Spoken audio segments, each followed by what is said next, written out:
हे homies welcome. और आज की वीडियो बहुत ही ज्यादा कंट्रोवर्शियल होने वाली है। वैसे मेरी कौन सी वीडियो कंट्रोवर्शियल नहीं होती। किसी वीडियो में मैं उचिहास को डम्ब बोलता हूँ और किसी वीडियो में गोकू को वीक। वेल जोक से साइड, आज मैं बताने वाला हूँ कि गोजो वर्सेस माकिमा में आखिर जीतेगा कौन। क्योंकि स्ट्रॉन्ग और वीक के एपिसोड 1 में मैंने बोल दिया था कि दोनों फाइटर्स में से एक विनर चुन पाना बहुत मुश्किल है। तब से अब तक कई लोगों ने हजारों बार बोल दिया कि गोजो ही जीतेगा। इस चीज के पीछे लोग मुझे पागल बोल रहे हैं और रील्स भेज रहे हैं कि देख ये होता है जब गोजो माकिमा से लड़ता है। तो आज का ये कंपैरिजन वीडियो चालू करते हैं। रुको बस देखते जाओ, वीडियो के एंड तक तुम्हें भी यकीन हो जाएगा कि असली विनर तो भाई मेरी ही ओपिनियन है। सबसे पहले तो ये फाइट पूरी तरह से माकिमा के पीओवी पे डिपेंड हो जाएगी कि वो गोजो को इंफीरियर देखती है या फिर ऊपर देखती है। आई मीन गोजो माकिमा का लेवल मैच कर भी पा रहा है या नहीं। और ये माकिमा का पीओवी है, गोजो ग्लेजर्स का नहीं। चलो मान लेते हैं गोजो का लेवल माकिमा से ऊपर है, क्योंकि फाइट तो तभी होगी ना। यहाँ आते हैं फिजिकल अटैक्स, जो कि गोजो पे बिल्कुल काम नहीं करने वाले thanks to infinity. Gojo gets upper hand, पर वो माकिमा को ऐसे नहीं मार सकता। इसीलिए फिजिकल फाइट तो बिल्कुल बेकार है इस फाइट में, क्योंकि माकिमा भी गोजो को डैमेज नहीं कर पाएगी और गोजो भी माकिमा को नहीं मार पाएगा ऐसे। तो अब गोजो के पास आते हैं रेड ब्लू पर्पल, पर वो कब तक ही स्पैम करेगा। माकिमा के पास इन्फिनिट लाइफ्स है। पीएम का कॉन्ट्रैक्ट याद हो तो, क्योंकि माकिमा ने जापानीज पीएम के साथ एक कॉन्ट्रैक्ट बनाया है कि वो अपने ऊपर होने वाले जानलेवा डैमेज को जापानीज सिटीजन में डिस्ट्रीब्यूट कर सकती है। और इसका रीजन होगा बीमारी या फिर कोई एक्सीडेंट। चलो एक बार इन बेसिक समझा देता हूँ। हमला हुआ माकिमा पे और मर कोई और जाएगा, तो गोजो के यहाँ पे रेड ब्लू और पर्पल भी बेकार है, क्योंकि बार बार ये मूव्स स्पैम करना और माकिमा को मारना बिल्कुल बेवकूफी होगी। माकिमा के मरने से पहले गोजो मर जाएगा। उसका रीजन होगा उसकी कर्ज एनर्जी ही खत्म हो जाएगी। अब बारी आती है गोजो के डोमेन की, जो कि माइंड को फ्रीज कर देता है। इससे माकिमा के माइंड में एक इन्फो का ओवरलोड आएगा और माकिमा फ्रीज हो जाएगी। पर क्या सच में ऐसा होगा? क्योंकि माकिमा कंट्रोल लेवल है, उसकी पावर ब्रेन से रिलेटेड है। चलो मान लिया माकिमा पे असर हो गया, पर गोजो का डोमेन जान नहीं लेता। वो गोजो को खुद करना पड़ेगा। पर कब तक? क्योंकि माकिमा के पास इन्फिनिट लाइफ है, याद हो तो। आई मीन इन्फिनिट तो नहीं, पर एक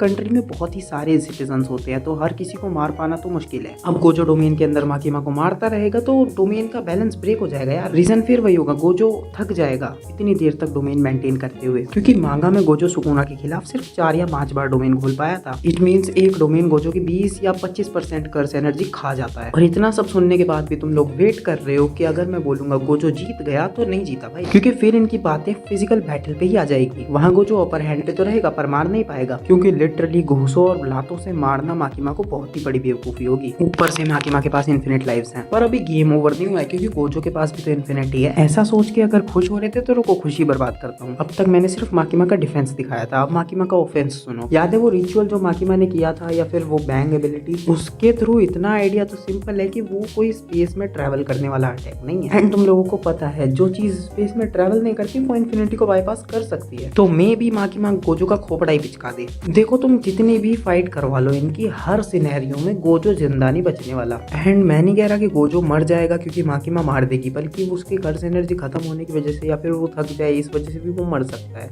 पर यहीं आता है सबसे बड़ा प्लॉट ट्विस्ट, क्योंकि हम लोग सब जानते हैं कि गोजो एक ह्यूमन है, बस थोड़ा ज्यादा स्ट्रॉन्ग है पर है एक ह्यूमन ही। तो कोई चांस ही नहीं बनता कि गोजो माकिमा से बच जाएगा, क्योंकि माकिमा के लिए ह्यूमंस बस टूल्स या पेट्स होते हैं। तो ये कभी भी एक फाइट होगी ही नहीं। माकिमा सिंपली गोजो को कंट्रोल कर लेगी। एंड गोजो भले ही कितना भी बड़ा ऑरा होल्डर हो, वो माकिमा के आगे नहीं टिक पाएगा। सॉरी बट गोजो ग्लेजर्स को मैं इतना ही दिलासा दे सकता हूँ कि ज्यादा से ज्यादा माकिमा गोजो को जिंदा छोड़ देगी, या फिर गोजो जिंदा बच के भाग जाएगा। और इस बात पे बिल्कुल बुरा मत मानना, क्योंकि माकिमा की पावर्स इस तरह से है कि मुझे लगता है वो गोजो को ही मारने के लिए बनाई गई है। क्योंकि भाई वीडियो की रिसर्च के टाइम मैंने बहुत डीप थिंकिंग की, पर जब भी मैं गोजो के बारे में कुछ भी ओपी सोचता था, माकिमा उसे तुरंत कॉन्ट्राडिक्ट कर देती है। मैं खुद शौक हूँ, 2 अलग अलग वर्ड्स के कैरेक्टर ऐसे कैसे हो सकते हैं कि वो एक दूसरे को कॉन्ट्राडिक्ट कर रहे हैं। तो यही थी आज की वीडियो। तुम अपनी राय कमेंट्स में बता सकते हो। पसंद आई हो तो लाइक करना, चैनल पर नए हो तो सब्सक्राइब करना। मैं मिलूंगा तुमसे अगली वीडियो में, तब तक के लिए गुड बाय।